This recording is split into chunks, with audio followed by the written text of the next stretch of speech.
have to share with you this story. This is from the heart. But I want you to hear this well. In the 1950s, the situation in Yerushalayim, in Eretz Yisrael, although at that time the persecution of the Holocaust was beginning somewhat to be something in the past, although something like that one can never forget. Oh no, we should never forget. However, in the 1950s, the Jews of Yerushalayim began somewhat to live again. There's one problem though.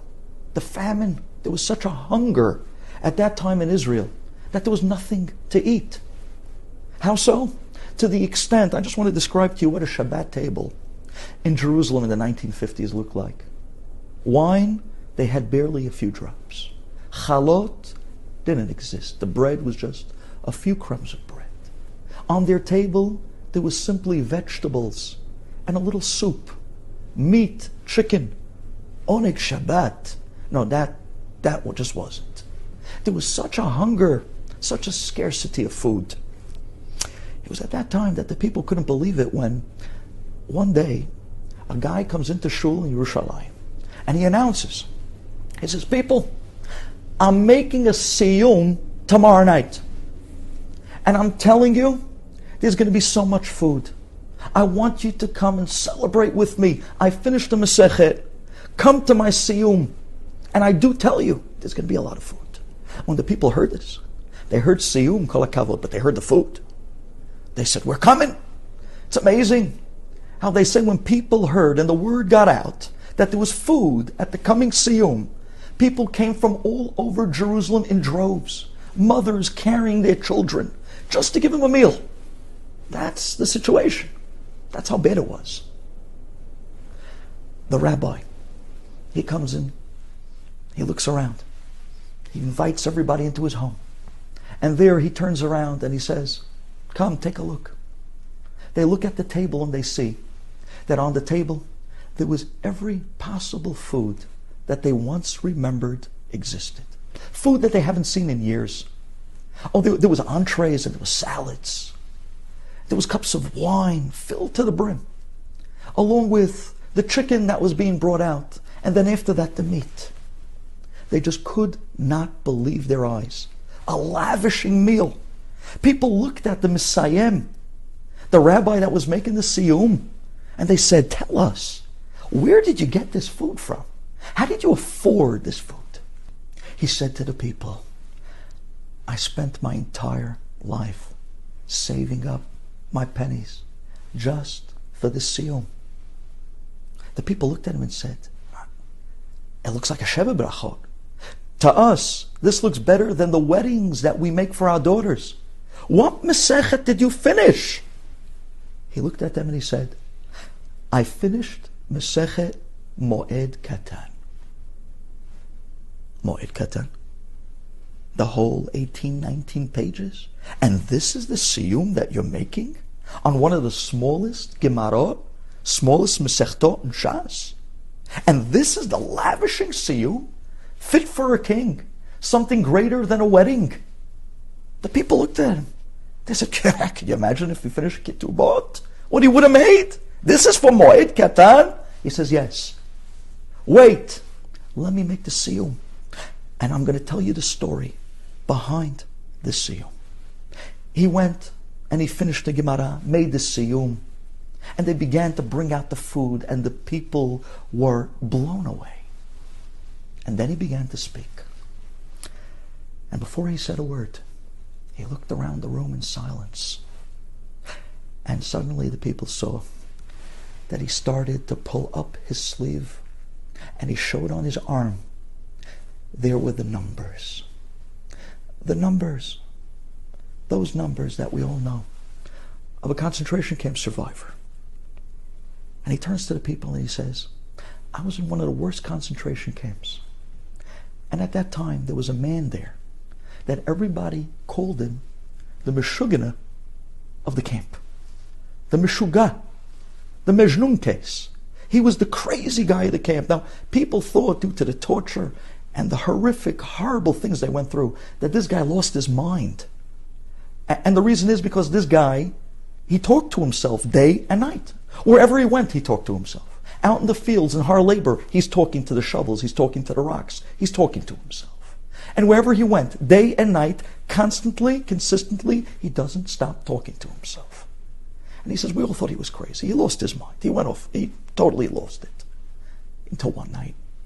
He says, one night, he says, in the barracks, in the concentration camp, they had bunk beds. A lower and an upper bed. He says, I slept in the lower bed. And this guy, the Mishuga, the crazy guy in the camp that wouldn't stop talking, he slept on the upper bed. And believe me, it wasn't easy. Because all night, like all day, he wouldn't stop talking to himself. Sometimes he kept me up all night. Till one night, he leans down from his bed and he actually looks me right in the eye. And he says to me, you think I'm crazy? I know everybody in the camp thinks I'm crazy. You think I'm crazy? I'm not. Do you know what it is that I am saying to myself day and night? Everywhere I go, in this terrible place, I am reviewing the entire Shas to myself. Gemara, Rashi, Tosafot. From the very beginning, going through Shas. And I'm almost finished. I'm about to make a Siyum in the heart of Gehenna. I'm about to be Messiah Shas. I have one more Mesechet left. All I have now to finish is the Gemara Mesechet Moed Katan. I don't think I'm going to make it. I'm asking you. You're going to live. I might not make it. If I don't make it out of here, promise me that you're going to finish the Siyum Hashas that I was almost about to make, even in a concentration camp. Yeah, because these Nazis, they can take my body, but they're not going to take my life. They can torture me, but my neshama, my Torah is going to live on. That they could never stop. My Torah, my Shas, is going to live on through you. Please, I have one Mesechet left. Can you finish the Shas that I almost finished here in concentration camp? He says, I looked at him. He says, my jaw dropped. I couldn't believe it. I promised him I definitely will. And that night, the man passed away with his lips slowly coming to a halt, saying his last words. And almost the entire Shas went with him. But then I remembered my promise. And I did live to get out of the concentration camp. And we were liberated sometime after that. And I was lucky enough to come here to Eretz Yisrael. And I promised myself, as I promised him, I'm going to finish the Shas that he started. I'm going to finish that last Mesechet. I'm going to give him the Siyum of the entire Shas by finishing Moed Katan. He's going to live on through the Mesechet that I just finished. When the people heard this, he looked at them and said, now you understand why the Siyum. It's not just a Siyum. It's a Siyum Hashas, but it's a Siyum of a life that had so much to show for it. A Jew that lived an incredible, productive, and vibrant way. We could continue to live their lives and bring it and continue on.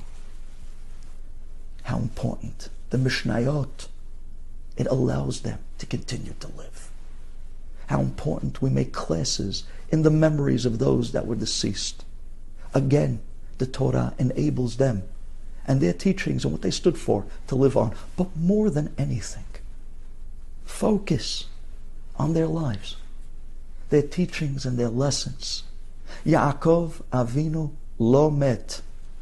You know why? Because look what he gave over to his children, to his family, and how they lived his life and continued it till today. We're continuing to live the legacy the greatness of the